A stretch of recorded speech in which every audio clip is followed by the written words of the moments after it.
Tengo el honor de presentarles al doctor Álvaro Payamares, psicólogo infantil de origen chileno. Ha sido docente de la Escuela de Psicología de la Universidad Central de Chile. En su carrera docente ha impartido clases de psicología de la comunicación, del desarrollo, del aprendizaje, clínica infantil, asertividad, creatividad e innovación y vínculo de apego en diferentes universidades y como docente de posgrado sobre intervención clínica infantil en la Universidad ITESO de Guadalajara, la Universidad Buenaventura de Medellín y en la Pontificia Universidad Católica del Ecuador. Ha prestado servicios a los gobiernos de Argentina, México y a la Cámara de Representantes en Colombia.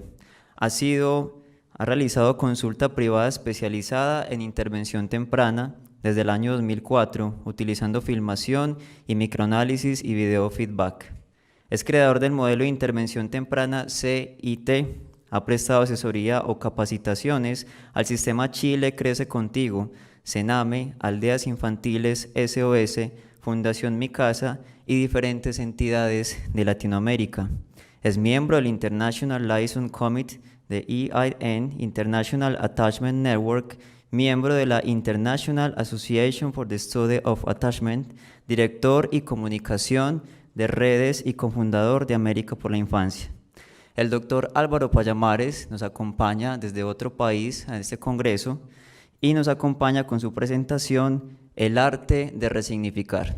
Doctor Álvaro, bienvenido, tiene usted la palabra. Vamos a hacer mi primera prueba aquí para ver si está todo funcionando. Te veo. Bueno, ahora ya no te veo. Creo que sí, creo que que me escuchan, se escucha, se ve. ¿Por dónde voy a partir? Mira, les voy a contar, en el año 2004 me tocó atender a una niña que había sido abusada sexualmente por un familiar. Ya había sido condenado y ella había pasado un año y había estado por varios psicólogos y a mí se me asigna porque hay como una rotación. Y yo realmente poco o nada sabía del tema. Entonces, antes de atenderla, hablé con la supervisora del mismo consultorio en que trabajaba. En Chile estaba en ese momento. Y me dijo poco en realidad, como que no se esperaba mucho de mí y yo tampoco sabía mucho cuál sería la meta del trabajo de una niña que había sido víctima de abuso y en un proceso que tampoco está pensado que sea muy largo. En general los consultorios, en el trato como público, el trabajo y el tiempo que hay es escaso. Partimos el trabajo con la niña conversando de cómo sentía, cómo estaba en el colegio, cómo estaba, le costaba hablar, como conociéndonos, tenía 9 años. Y pasó algo que fue lo que generó que me quedara el recuerdo para siempre y que son de esas veces que ocurren procesos que uno no entiende cómo llega a ocurrir y se da algo bonito, algo mágico. Lo he contado varias veces porque tampoco no me ha vuelto a pasar algo así. Y en esa oficina nosotros compartíamos con muchos otros colegas. De hecho, la oficina era primeramente de una doctora, la que lo ocupaba más. Y habían unas flores en ese lugar, y las flores llevaban ya un tiempo, entonces estaban como medias marchitas. Y en un momento que estamos conversando, se queda en silencio y se queda mirando la flor de manera fija. Entonces yo le pregunto si estaba mirando la flor, me dice que sí. Le pregunto qué le pasa con la flor y me dice que se está muriendo la flor. Y yo quedé un poco atrapado, dije, bueno, ¿qué hacemos acá? Y le pregunto a ella, bueno, ¿y qué te gustaría hacer con la flor? Y me dice que la flor debería estar en la tierra. Entonces le pregunto, ¿te gustaría que la plantaran? Y me dice que sí. Así que tomamos la flor que está en un macetero, en un florero más bien, y vamos como atrás del mismo consultorio, hacemos un hoyito en la tierra cerca de donde habían otras plantas y plantamos la flor. La flor probablemente se iba a morir esa misma tarde, pero ella estaba súper contenta de lo que había pasado y le cambió la expresión, apareció una emoción, apareció una sonrisa. Eh, Finalmente yo con ella trabajé un par de sesiones más y de nuevo fue cambiada, seguía como en un proceso que no voy a meter ahora a la crítica que hay, históricamente cómo se ha abordado lo que es los procesos reparatorios y el acompañamiento. Es como lo último que queda generalmente en los presupuestos y suele de gobierno o de Estado y suele ser un tema que todavía está bien pendiente. ¿Por qué les cuento esto? Bueno, ahí pasó algo que fue un hecho casual, histórico, y ella tuvo la oportunidad, uno de ser escuchada y otro algo de hacer algo en una cosa real, en un acto simbólico de reparación. Entonces ella ve una planta, una flor que se está muriendo y yo logro desde su mirada empezar a construir algo juntos que termine en esta acción concreta. Eh, Eso activó todo un gatillante y yo después de ese proceso me di cuenta que sabía poco de abuso sexual. De hecho, me di cuenta que el curso que había en la universidad como electivo, yo a pesar de especializarme en infancia, no lo había tomado. Y me empecé a preguntar, ¿por qué no lo había tomado? No me gusta, no me gusta el tema, no me gusta hablar del tema, no me gusta escuchar del tema, no me gusta saber que hay niños que han sido abusados como algo, no era agradable. No, idealmente yo preferiría que eso no existiera.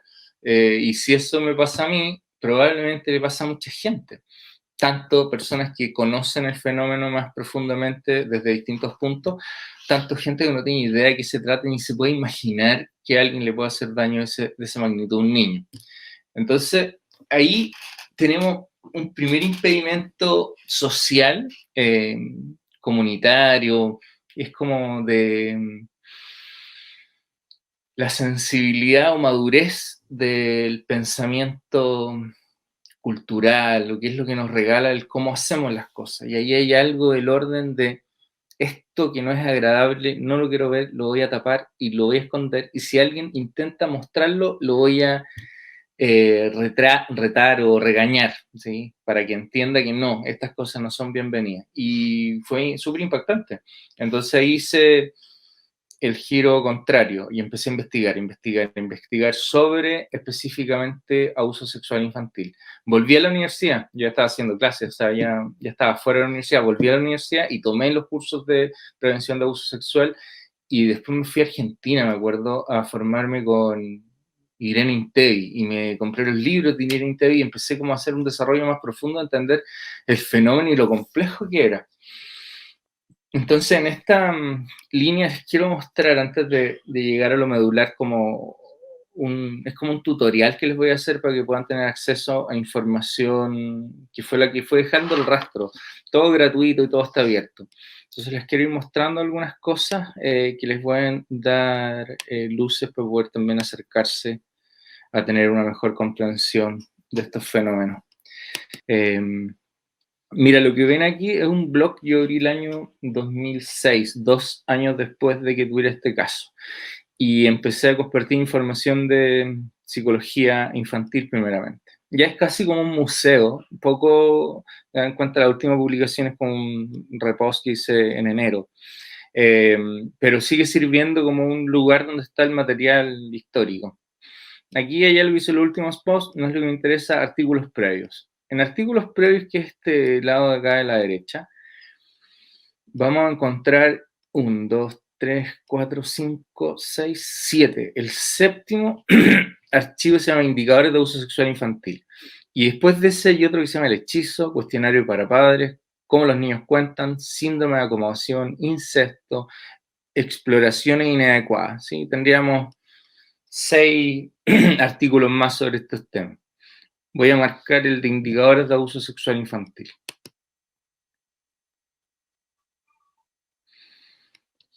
Este texto, como les decía, en mi formación con Irene Intevi descubrí mucha información. Y en su libro, sus como joyas para poder identificar los elementos constitutivos del fenómeno complejo que es el abuso sexual infantil.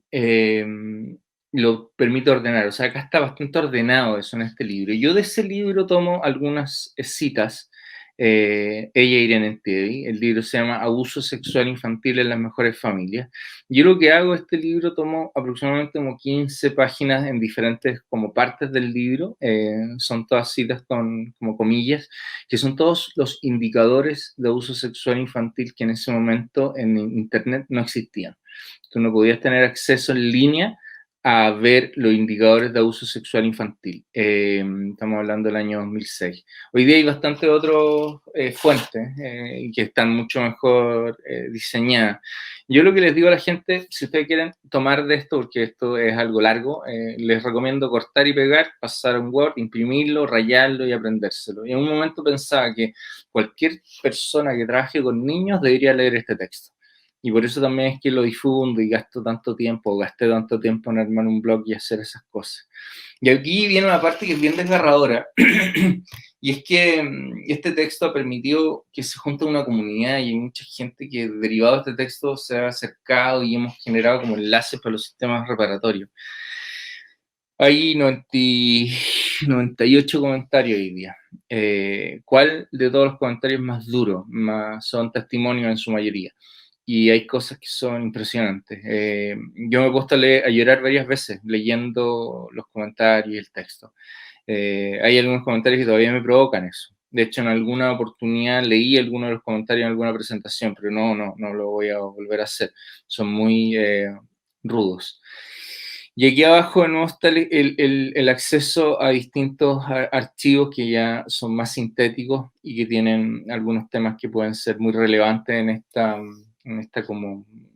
Es como un campo semántico de investigación, un cuerpo de conocimiento articulado que no vienen de una sola procedencia, ¿sí? Hay como distintas disciplinas que han tratado de acercarse a un fenómeno que es bastante... eh,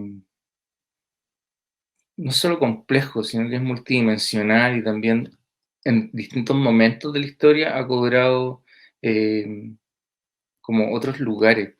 Yo leyendo el libro de Irene Intei me sorprendí mucho cuando ella explica cómo en la sociedad antigua había un estamento que se refería a los jovencitos que acompañaban sexualmente a los nobles. Entonces habían los griegos, los egipcios, los romanos, tenían los mancebos. Entonces tenían como a niños, ¿sí?, que utilizaban en las prácticas previas a la sexualidad o en el acto sexual en sí mismo. Lo usaban como, no sé cómo decir, cualquier palabra suena súper ofensiva. Pero a mí me sorprendió mucho porque nunca me lo hubiera imaginado, ¿sí? Como también cuando nosotros estudiamos la historia que es posible estudiar por la edad que tenemos. Pero cuando somos adultos nos damos cuenta que hay muchas cosas de la historia de nuestra sociedad que hoy día son absolutamente salvajes y que no tienen ninguna, como no tendrían ninguna justificación hoy día y son parte un poco de dónde venimos.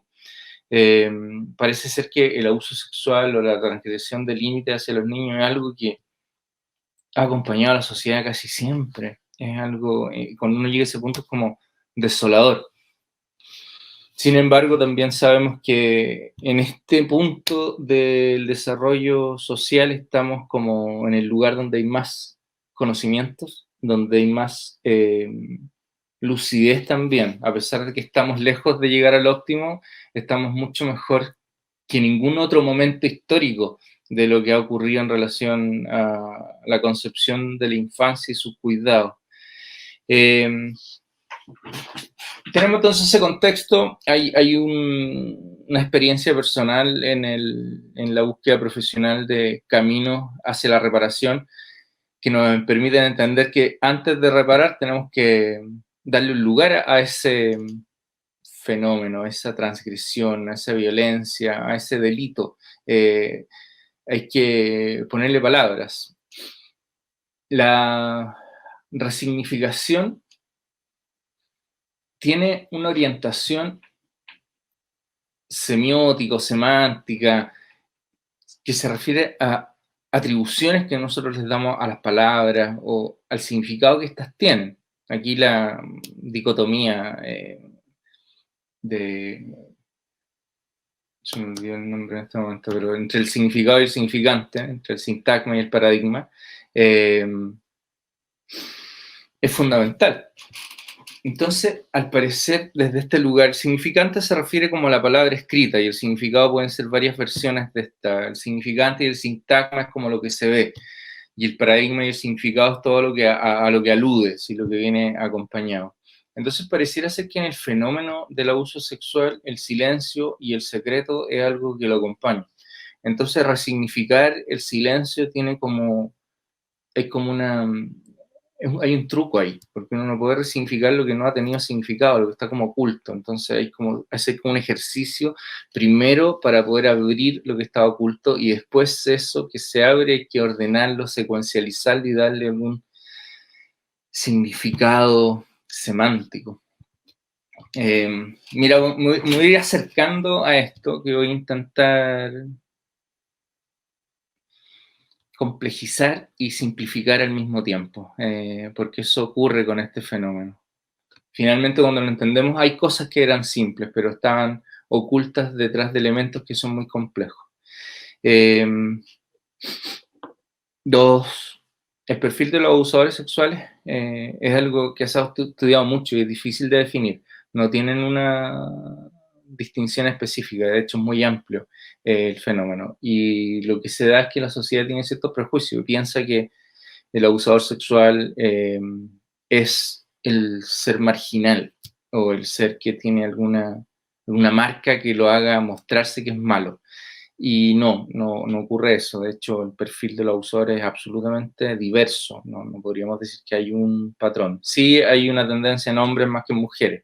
Y también hay edades que es más posible que se vean como reflejado en las denuncias o en las acusaciones, pero sigue siendo un fenómeno muy difícil de distinguir hoy día. Todavía está ocurriendo a puertas cerradas, y todo lo que tenemos hoy día para trabajar, que las estadísticas y los números, no son representativos de lo que realmente ocurre. Dentro de esta área se habla comúnmente de la cifra negra.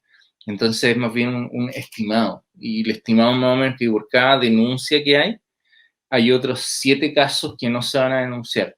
Entonces esa proporcionalidad hace difícil poder sacar conclusiones estadísticas que sean más precisas.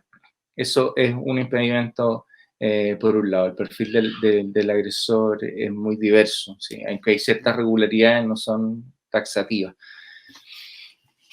Las víctimas, suele decirse, primeramente se dice que todos tienen la misma probabilidad de ser víctimas. Yo con esta idea he estado trabajando bastante y genera malestar, ¿sí? Hay personas que se han mostrado molestas cuando yo sugiero que hay niños que tienen más probabilidades de ser víctimas de abuso sexual que otros. Esta mirada siempre es en perspectiva hacia futuro, porque si nosotros tenemos este análisis hacia atrás, genera mucha culpa. Entonces las mamás dicen, entonces estás diciendo que si yo hubiera hecho algo distinto, mi hijo no hubiera sido abusado. Sí, probablemente lo esté diciendo, pero no es que yo te quiera atacar a ti, no estoy diciendo, mira, por tu culpa tu hijo fue abusado.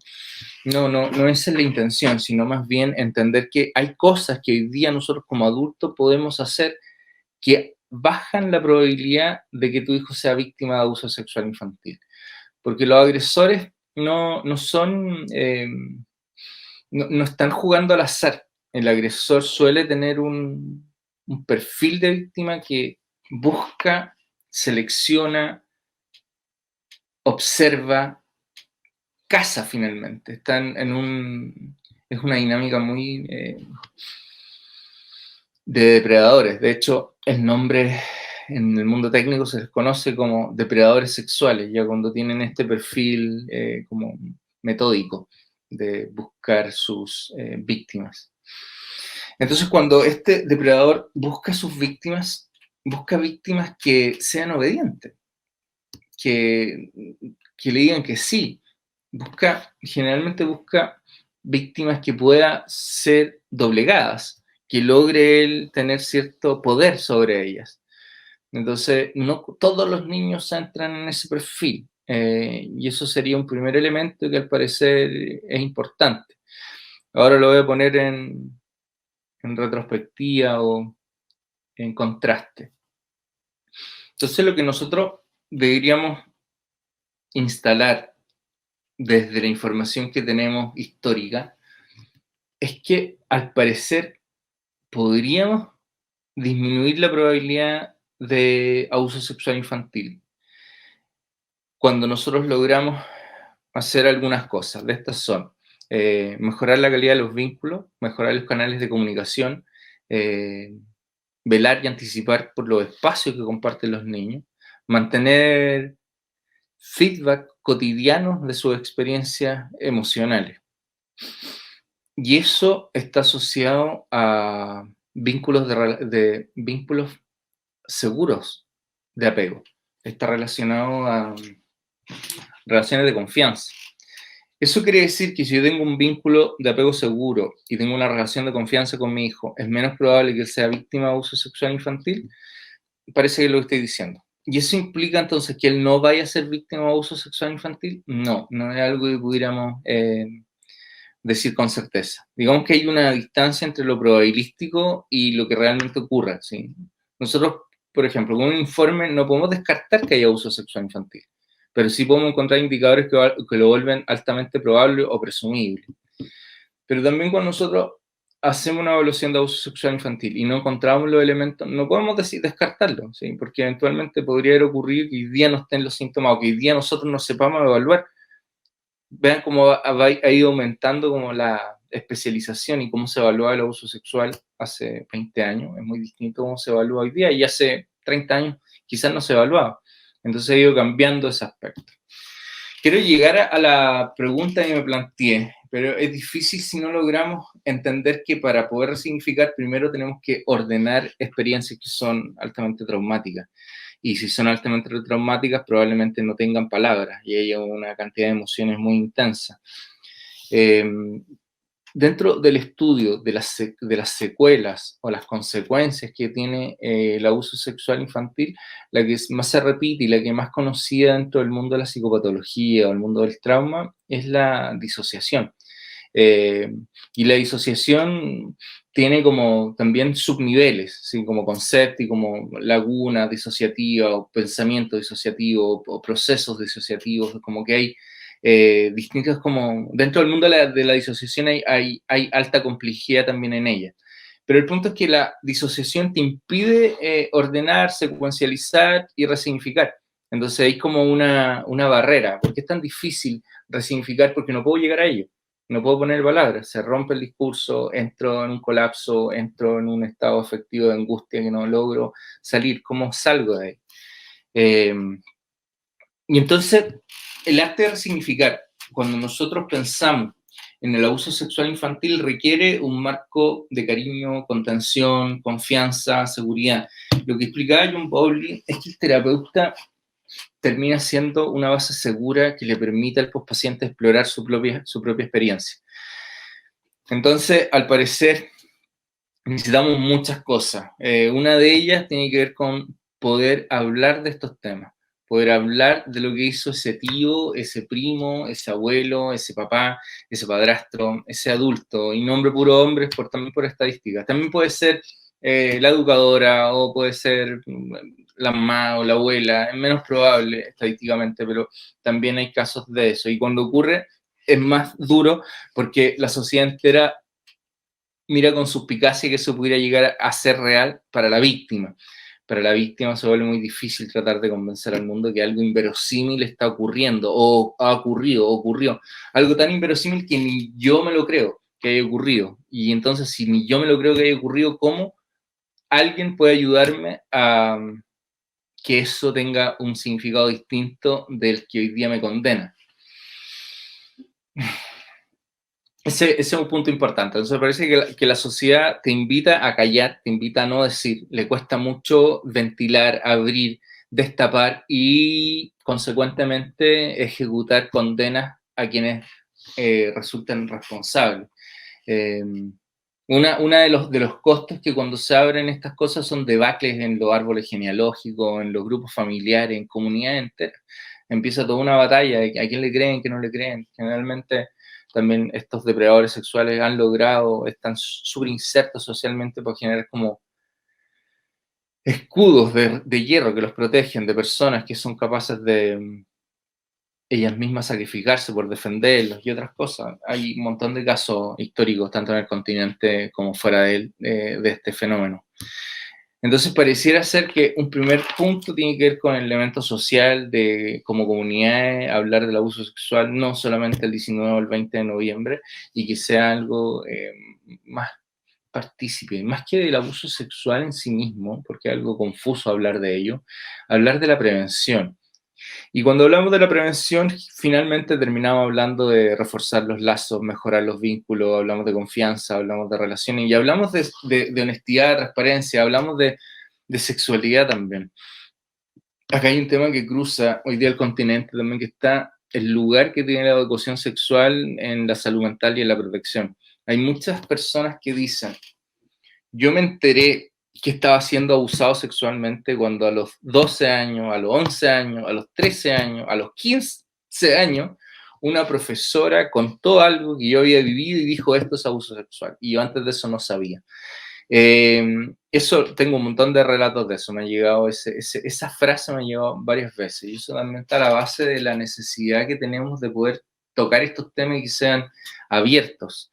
Ya la discusión es cómo lo tratamos y desde qué edad empezamos me parece pertinente, pero cerrar la posibilidad de que la educación o hablar de la sexualidad sea parte importante de la formación, de la educación formal y de la no formal me parece súper importante y eso permite el paso siguiente. Ya cuando el abuso sexual está instalado, y ahora ya me meto de plano a lo que vine a conversar y les voy a hablar un poco de ello, ya cuando el abuso sexual ha ocurrido, está la posibilidad de que las personas no recuerden, o tengan recuerdos vagos, o tengan recuerdos como en sueño, o tengan la sensación como que es otra persona de la que recordaron, o que se vean a ellas mismas viviendo estas experiencias abusivas desde fuera, como que a veces lo cuentan como siendo como flotando, que uno se está mirando desde abajo. Bueno, esas cosas se repiten mucho y está muy asociado y tiene que ver con la intensidad del dolor de lo que estaban viviendo, de la extrañeza que estaban viviendo, de la no comprensión de lo que estaban viviendo. Entonces vamos a tener efectos con respecto a la dinámica abusiva. Entonces, las dinámicas abusivas tienen formas, intensidades y frecuencias distintas. Y vamos a tener dinámicas abusivas que tienen más tendencia a generar traumas más graves y otras menos. De todas maneras, me escucha alguien y puede sentirse ofendido y lo entiendo. Para alguien puede ser mucho más traumático en su experiencia de lo que para otro puede imaginar que lo sea. Y no es comparar quién le dolió más o cómo, porque es difícil hacer algo y un lugar incómodo también para todos tener que hacer ese tipo de comparaciones. Pero lo que nosotros hoy día sabemos es que el nivel de familiaridad que tuvo la persona abusiva, el tipo de abuso que se dio, la frecuencia con que este abuso se dio, nos permite tener una hipótesis de cuánto más o menos es el trabajo que se requiere en el área de psicoterapia reparatoria. ¿Sí? Porque hay casos que son tan graves que nosotros sabemos que va a tener tal vez 2 o 3 años de psicoterapia con una frecuencia bastante regular, semanalmente o cada 15 días, y luego se van a espaciar más los tiempos. Pero hay personas como que, a pesar de estar dadas de alta, como no se termina el trabajo terapéutico. Y hay algo del acompañamiento que después continúa por años. Hay gente que lleva 15 años en este tipo de procesos, 20 años en este tipo de procesos. No quiero eh, hacerlos sentir abrumados, sino entender que tampoco les podemos decir a la gente, no, mira, tú andas de terapia 1 año y vas a estar lista y todo va a estar bien. No tengo idea, no sé cuánto sea lo que necesite. Y hay veces que las personas dejan de significar el hecho de ir a terapia como un castigo derivado de lo que me pasó y finalmente estoy pagando esto y estoy pagando en el sentido como de no solamente el valor económico que cuesta la consulta, que sin duda lo está pagando, sino también pagando como socialmente, como la condena social de que yo soy la que tiene que estar en este como peregrinaje, en esta romería por la búsqueda de la salud mental. No. Hay un momento también que esta figura psicoterapéutica de acompañamiento que te ayuda a explorar tus emociones desafiantes y todas estas imágenes asociadas a la angustia y al dolor, se vuelve como un referente significativo positivo. Entonces, estas reuniones que después se continúan dando, no tienen la misma dinámica que tienen los primeros años, donde se está intentando como resignificar esa experiencia dolorosa, sino más bien es como un compañero que te ayuda a poder darle también lugar a tu experiencia emocional en el hoy, en las cosas que están pasando hoy día, con tus hijos, con, con tu pareja. Y aquí viene, ya entendiendo ese como marco general, el tema cultural que está de fondo, los caminos psicoterapéuticos que existen en esta área, les voy a explicar un poco cómo el proceso específico que tiene que ver con el acceso al recuerdo. Cuando nosotros recordamos una experiencia abusiva, si es que la persona que nos acompaña en esa remembranza no es lo suficientemente sensible, empática, no está lo suficientemente conectada o no facilita que esta experiencia sea vista o vivida desde otro lugar, lo que ocurre es la retraumatización. La gente se siente peor de cómo está, o vuelve a sentirse mal. Acompañar a alguien a recordar un hecho traumático es algo muy desafiante. Yo, de hecho, tuve que pedir supervisión y estuve acompañado por ellos como profesionales cuando me tocó vivir específicamente con casos y me di cuenta que era incómodo. O sea, desde el terapeuta uno no quiere saber ni detalles ni escuchar como las cosas que al parecer el paciente tiene que volver a ordenar. Y ahí viene el ejercicio de tratar de darle secuencialización a la experiencia y hay un tema que tiene que ver con la responsabilidad o la culpa, que es muy relevante. Pasa también con las mujeres que han sido violadas, pasa en general con los abusos sexuales en índole Y. Es hasta qué punto la víctima se siente culpable, hasta qué punto la sociedad y el victimario ha logrado tergiversar tanto la situación para que sea ella o él el que piensa o la que piensa que generó esta situación. ¿Qué hago yo que pasan estas cosas? Ya en la adolescencia y la adultez es más clara, pero para el niño es una cosa incomprensible. O sea, esta experiencia que viven, mientras más chiquititos son, es más traumática también, dependiendo de la forma y qué es lo que se haga específicamente. Entonces tenemos que estas experiencias traumáticas van a tener impacto dependiendo de un montón de factores que no son únicos. Entonces los niños que tienen vinculaciones familiares fuertes tienen más probabilidades de poder sostener, reparar, devolver, volver a levantarse. La resiliencia de la cual hoy día se habla mucho no nace de los árboles. Los niños que tienen resiliencia suelen tener ciertos como vínculos fuertes que no necesariamente han sido los padres, muchas veces pueden ser otros adultos, pero es donde se sostienen para poder lograr eso. Cuando un niño no tiene eso, no cuenta con figuras, cuando un niño no tiene con quién procesar el dolor es mucho más intenso y más duradero.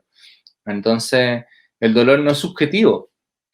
De hecho, el dolor en su impacto tiene un factor intersubjetivo que es fundamental.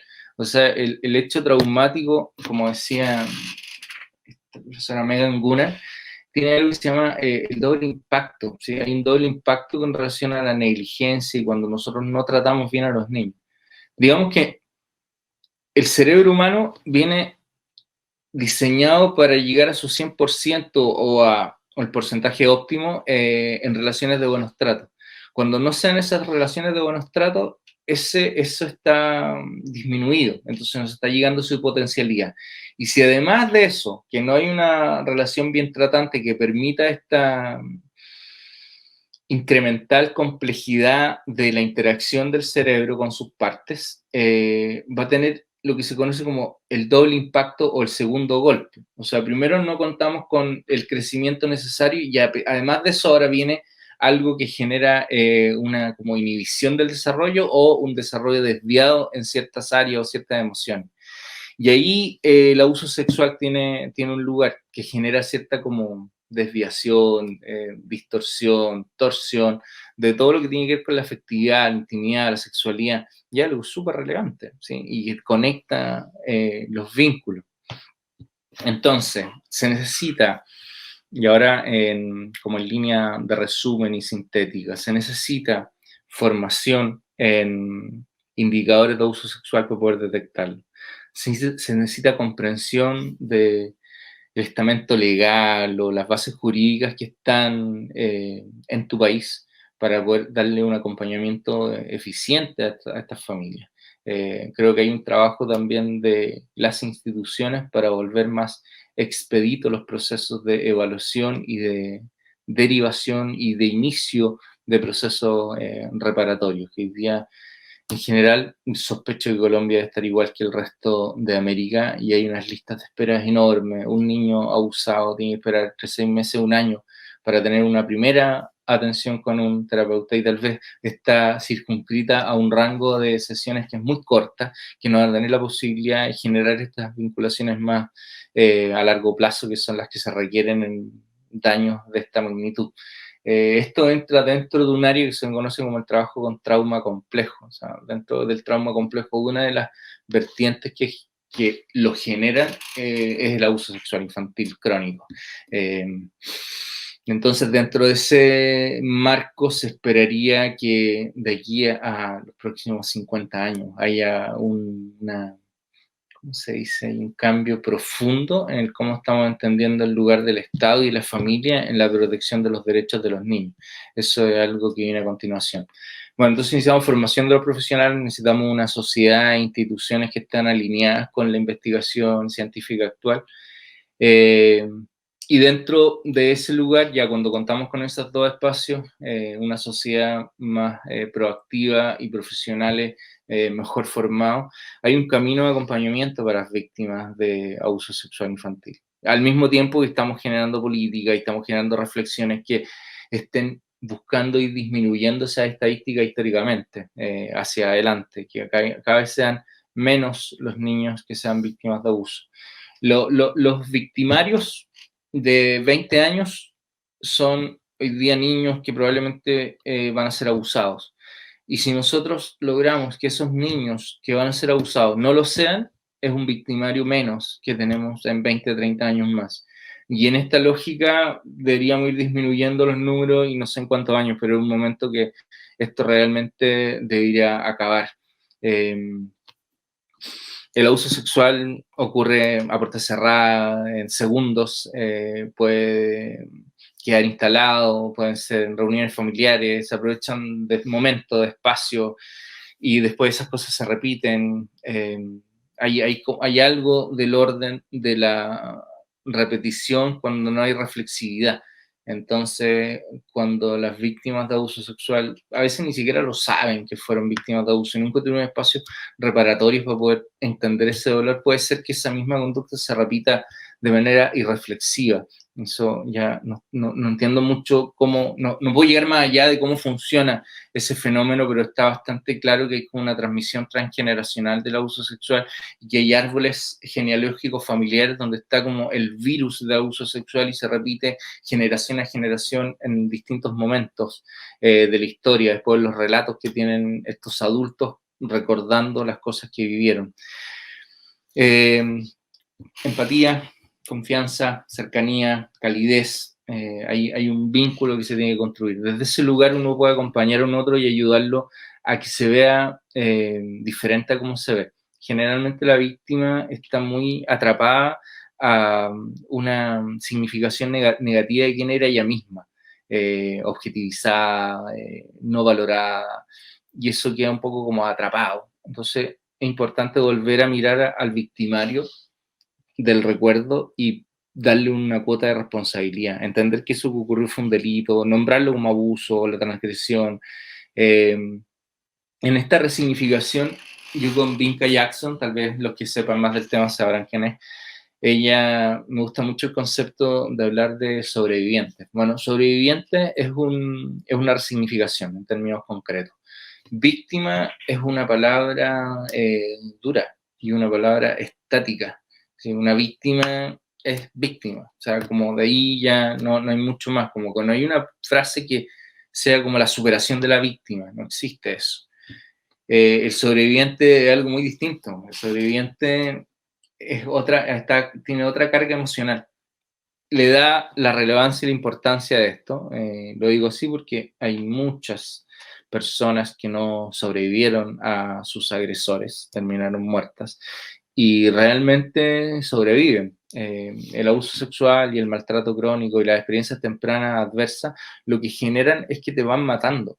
Literalmente, disminuye tu expectativa de vida, disminuye la probabilidad de tu expectativa de vida se asemeje a lo que tu generación obtendría estadísticamente. Entonces, en tu generación se supone que vivirían hasta los 85 años, tú no pasáis los 65. Eso es lo que se ha mostrado un poco con respecto a este tipo de experiencia que impacta en el cerebro y el abuso sexual es una de ellas.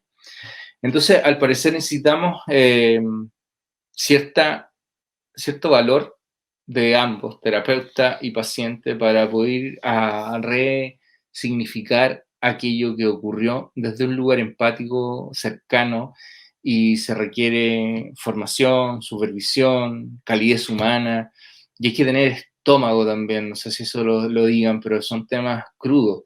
Entonces es importante que la persona que acompañe esos procesos esté dispuesta a escuchar.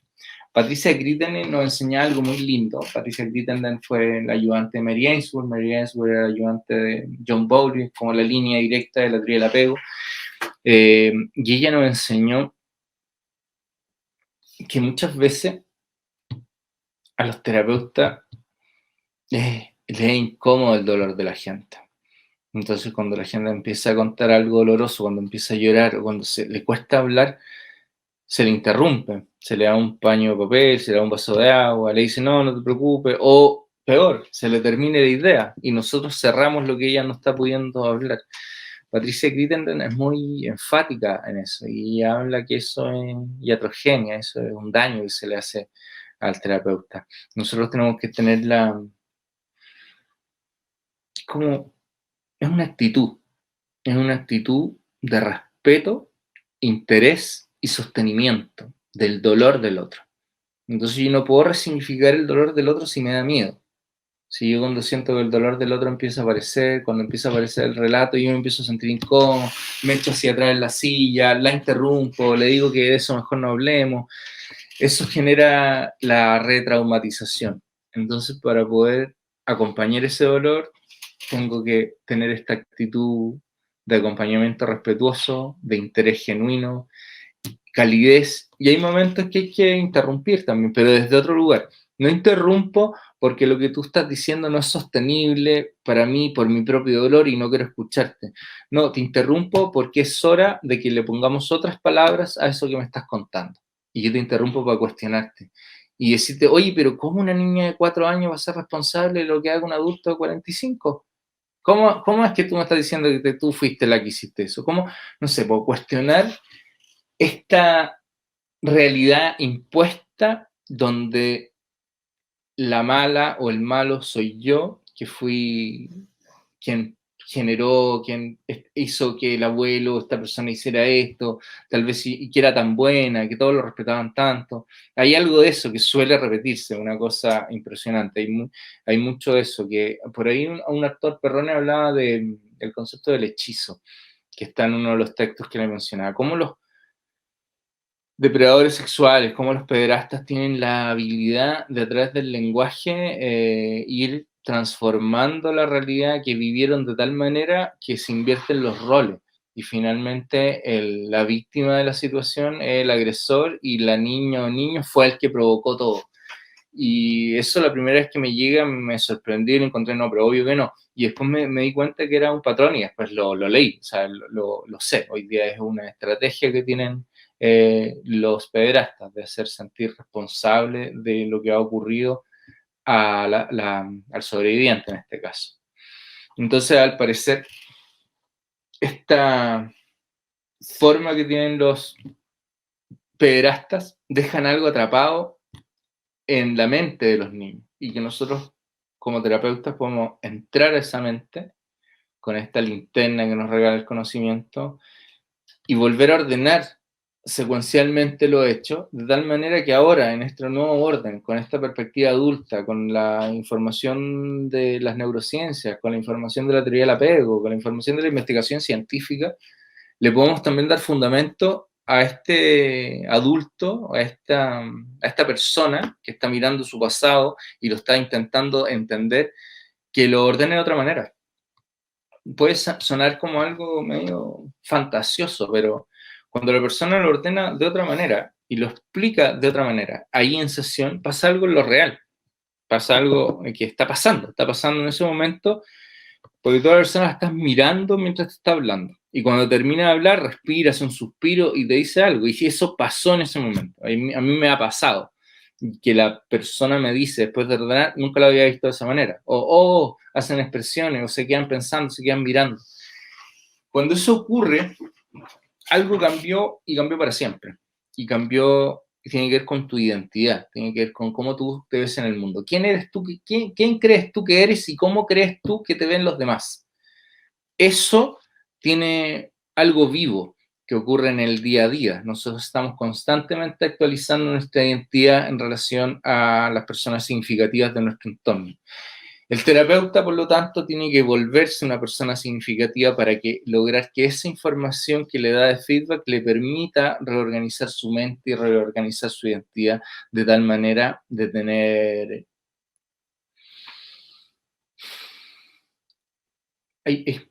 me está costando como juntar la palabra que viene con lo que... Pero la meta es la integración. Entonces, ¿cuál es esta versión de ti a la cual queremos apelar? Una que esté más integrada, una que tenga menos o ningún espacio disociado, uno donde tus recuerdos puedan ir secuencializándose y te permitan contar tu vida. Perdón. Una meta, por lo tanto, terapéutica, es que tú logres pasar por tu historia sin que se rompa tu discurso, sin que se quiebre tu voz.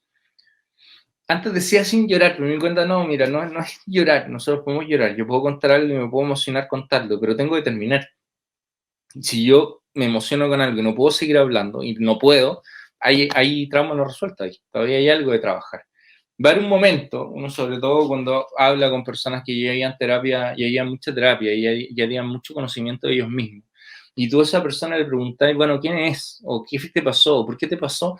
Tú te das cuenta la claridad y la lucidez con que logran contarte y la conexión de aquello con lo que te están contando. Y eso es fruto del trabajo intersubjetivo, psicoterapéutico, de muchas horas, ayudando a un paciente a ordenar su experiencia, a ordenar qué fue lo que vivió, qué fue lo que pasó.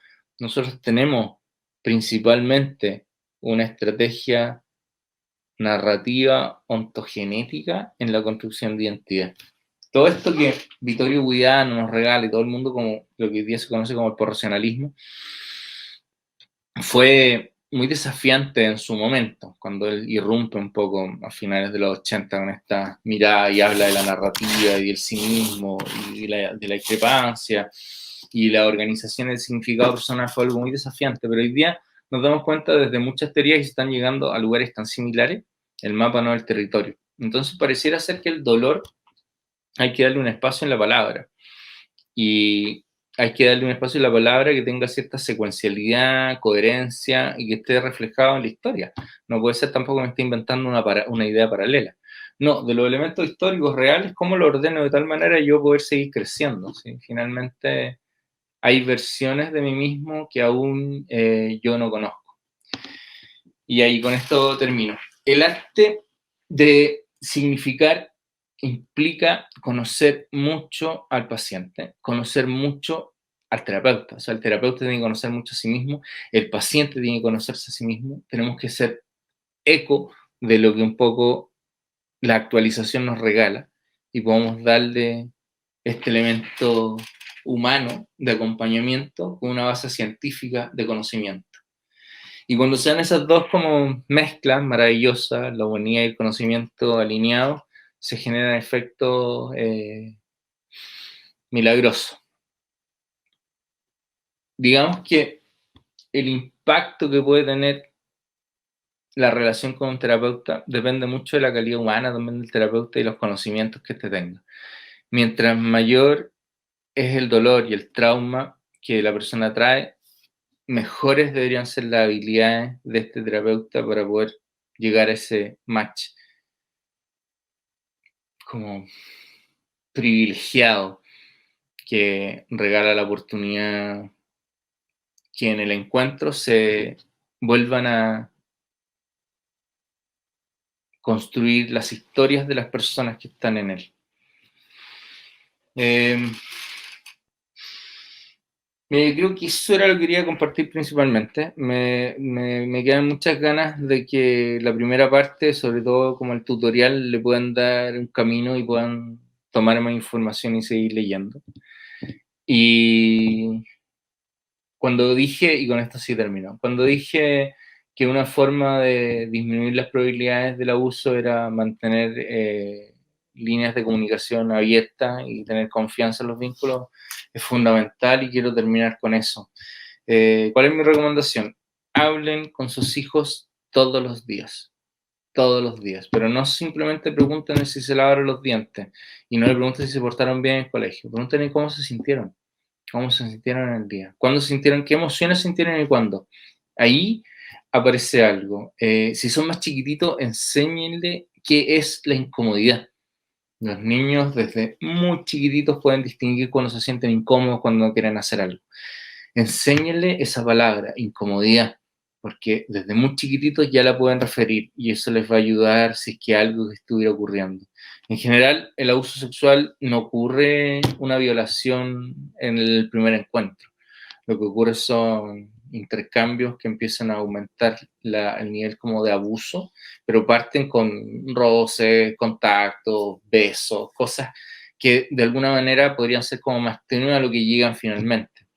Entonces, cuando ese proceso está iniciándose y los papás están bien conectados con la información cotidiana, está la posibilidad de poder detener antes de que esta situación pase o cruce a transformarse en un delito. Bien, yo creo que hasta acá sería lo que yo puedo compartir hoy día. Le agradezco mucho la invitación y la paciencia que tuvieron los organizadores conmigo. Álvaro, muchísimas gracias por su excelente presentación. Yo creo que nos va quedando también otros elementos importantes que apuntan a generar esas luces, a generar esos nuevos sentidos, ese arte de resignificar que desde el dispositivo terapéutico, los psicólogos, psicólogas alrededor del mundo, tenemos un trabajo importantísimo con esas personas que han sido abusadas sexualmente y de ahí la importancia de resignificar. Vamos entonces a darle paso a algunas preguntas, doctor Álvaro, que tienen las personas.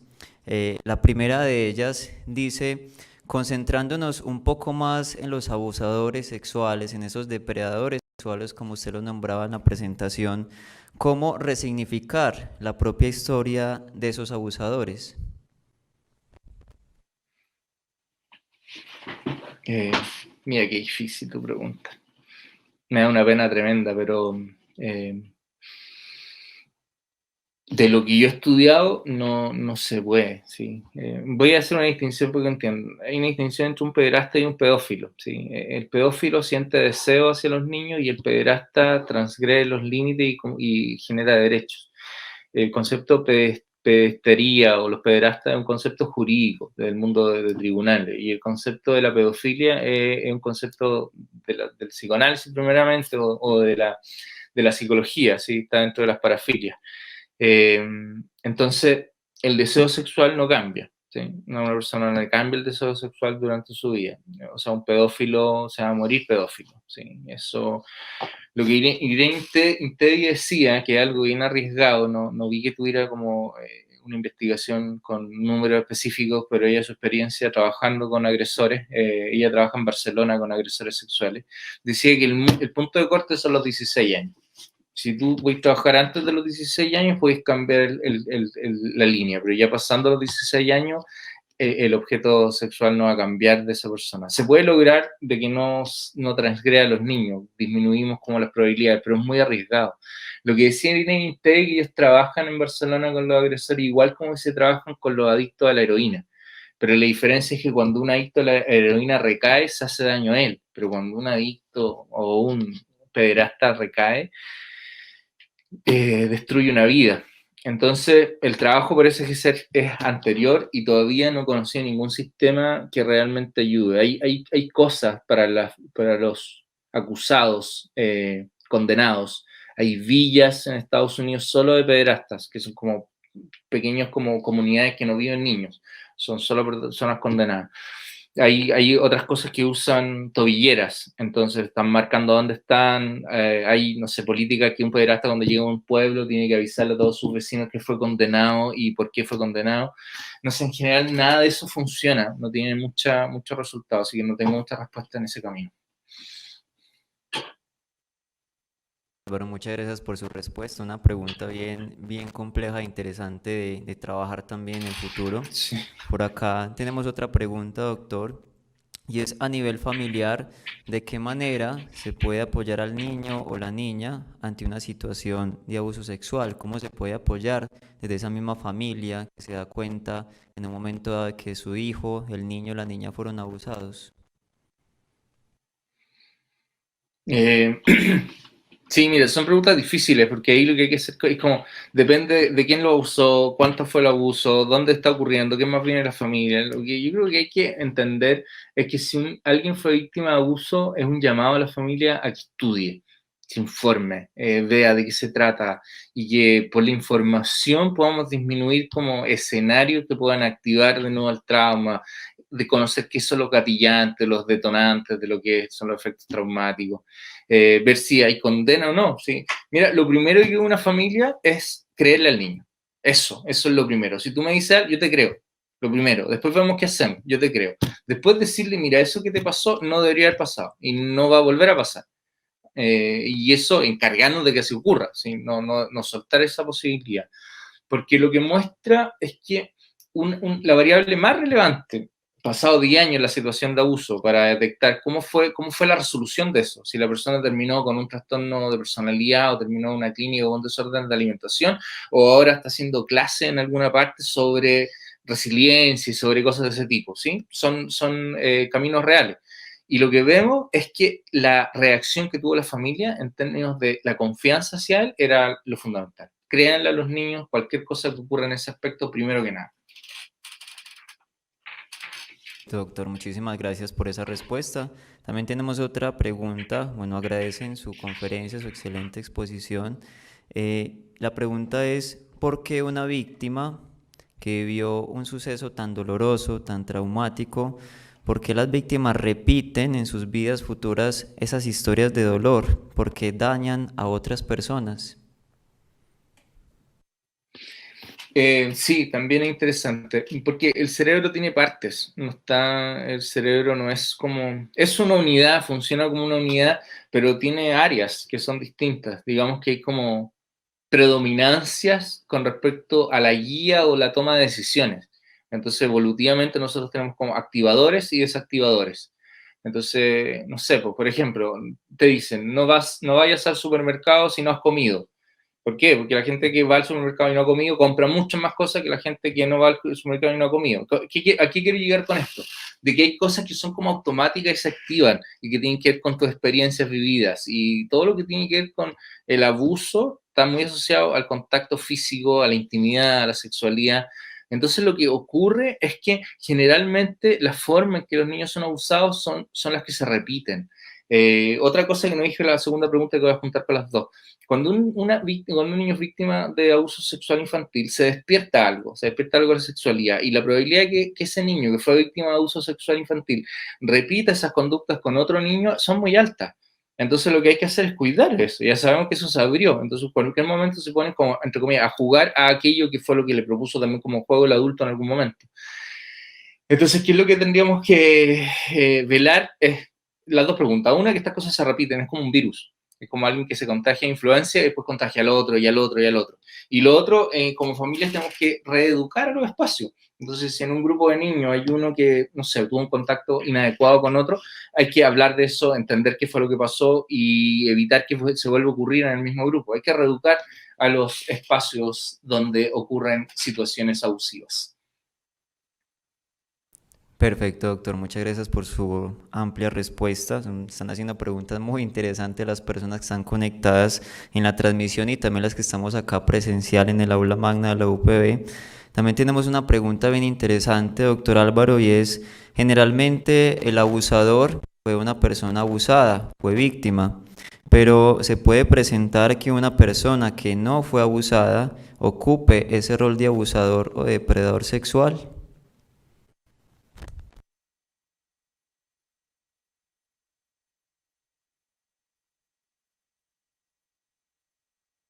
De los 5 años, antes de los 3 años, muchas veces no tiene acceso cognitivo a ese recuerdo y son más bien memorias como procedurales o memorias que no tienen el relato narrativo.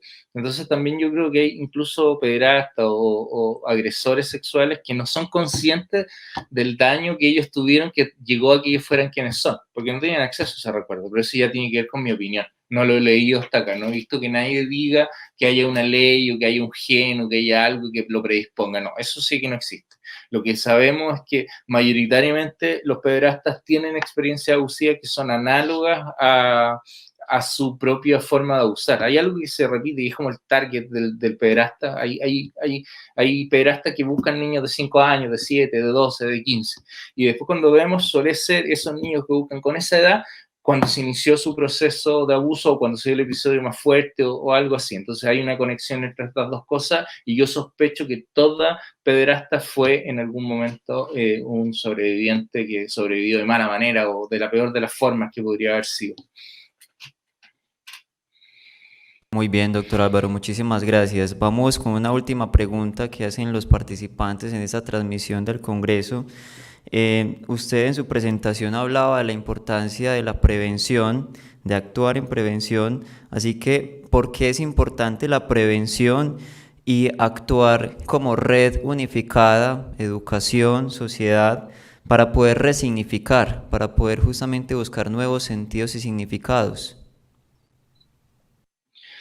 Mira, es muy importante la prevención porque hay 700.000 pederastas por minuto en línea buscando niños. Las cifras son espantosas. La probabilidad de que tu hijo conozca más de un pederasta es real. O sea, todos los niños probablemente conozcan al menos un pederasta. Están en todas partes. Yo cuando llego a este punto la gente se asusta, ¿sí? Y yo también dejé de trabajar desde acá también. Pero cuando uno estudia y ve las cifras negras y ve los relatos y ve lo que pasa, se da cuenta que esta cosa es impresionante. O sea, está mucho más plagado de lo que nosotros creemos. No sé si sea pandémico también. El maltrato es una pandemia, pero dentro del maltrato, el ítem del abuso sexual es algo mucho más importante o mucho más significativamente, hay muchos más números de lo que quisiéramos imaginar. Entonces, por ahí también se dan efectos en relación a lo que no esperamos, lo que no sabemos y lo que pasa. ¿Cómo prevenir? Hablar de ello, darle información, decirle a los niños lo que pueden hacer. ¿Cómo no prevenimos? Bueno, hacer que los niños sean sumisos. La sumisión es terrible. Doblegar la identidad de un niño, porque un niño que no quiere comer y se lo obliga, un niño que no quiere usar un calcetín y se lo obliga, un niño que no quiere cosas y se le obliga a todo, estoy entendiendo que hay cosas que van a tener que hacer, los niños tienen que poner cinturón de seguridad cuando en un auto, sí, pero hay cosas que se le están sobremarcando, empiezan a aprender que lo que diga el adulto hay que hacerlo, y eso es un escenario complejo. Nosotros tenemos que estimular criterio, y siempre que a un niño le digamos que haga algo, le explicamos por qué, y que él entienda por qué, aunque todavía no tenga ni la edad ni la capacidad cognitiva para dar una respuesta efectiva, nosotros siempre deberíamos explicarle por qué hacemos las cosas que hacemos, y nunca deberíamos hacer cosas a la fuerza, debería ser la excepción. Eso. Muy bien, doctor Álvaro, le agradecemos profundamente por su explicación, por traernos esta información tan valiosa en este cuarto Congreso de Prevención del Maltrato Infantil. Fue un honor para nosotros contar con su presencia virtual desde la distancia, que estás en otro país, y fue un gusto tenerte en este Congreso. Muchísimas gracias y esperamos tenerte por acá en otra ocasión. Hasta luego, doctor Álvaro. Chao, Adrián, te equipo, que estén todos muy bien.